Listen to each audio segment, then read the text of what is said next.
독도 앞바다에서 소방 헬기가 추락한 지 엿새째입니다. 오늘 새벽 동체를 인양하는 과정에서 유실된 실종자 시신 한 구를 발견했습니다. 네, 그리고 블랙박스가 들어있는 헬기 꼬리 부분도 비교적 온전한 상태로 확인돼서 회수가 가능할 것으로 보입니다. 취재 기자 연결하겠습니다. 송세혁 기자. 네, 강원 취재본부입니다. 네, 동체 인양 과정에서 유실된 실종자 시신을 찾았다고요? 네, 그렇습니다. 수색당국은 오늘 새벽 0시 반쯤 헬기 동체를 끌어올리다가 유실된 실종자 한 명을 찾았다고 밝혔습니다. 발견된 곳은 지난 3일 헬기 동체를 끌어올린 위치 부근인데요. 오늘 새벽 청해진암 자동 함정 위치 유지 장치의 신호가 불안정해 시신 수습은 중단됐습니다. 이 장치는 함정이 같은 자리에서 움직이지 않게 하는 역할을 하는데요. 함정이 움직이면 심해에서 작업하는 잠수사 안전에 문제가 생길 수 있고 인양도 어려워 작업을 중단한 겁니다. 수색당국은 오늘 안에 이 장치를 고친 뒤 실종자 수습을 다시 시도할 예정입니다. 네, 이번 헬기 추락 사고 실종자 7명 가운데 아직 생사가 확인되지 않은 분이 4분입니다. 추가로 들어온 소식은 없습니까?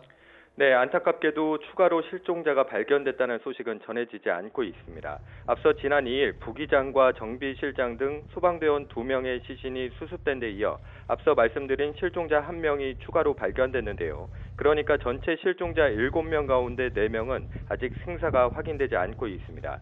수색당국은 수중 음파 탐지기와 다방향 CCTV 등을 이용해 헬기 추락 지점을 중심으로 수중 수색을 벌이고 있습니다. 해상에서도 함선 20척은 독도 일대 가로 세로 55km 구역을 수색하고 있고 항공기 6대는 그 바깥쪽까지 살피고 있습니다.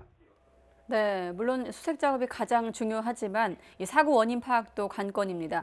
이 핵심 열쇠인 블랙박스가 들어있는 헬기의 꼬리 부분이 비교적 온전한 상태로 확인됐다면서요? 네, 그렇습니다. 수색당국은 어제 비공개 브리핑에서 블랙박스가 들어있는 헬기 꼬리 부분이 비교적 온전한 상태를 유지하고 있다고 밝혔습니다.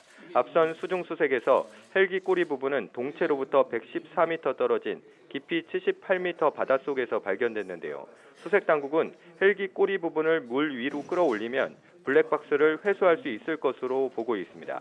다만 현재는 실종자 수색이 우선인 만큼 수색에 주력한 뒤 조만간 인양한다는 방침입니다.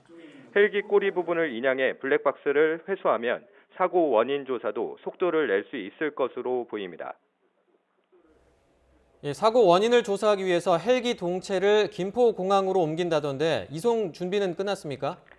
네, 현재 이송에 앞서 국토교통부 항공철도사고조사위원회와 헬기 제조사가 이동 중 파손 등에 대비해 동체에 대한 1차 조사를 벌이고 있습니다.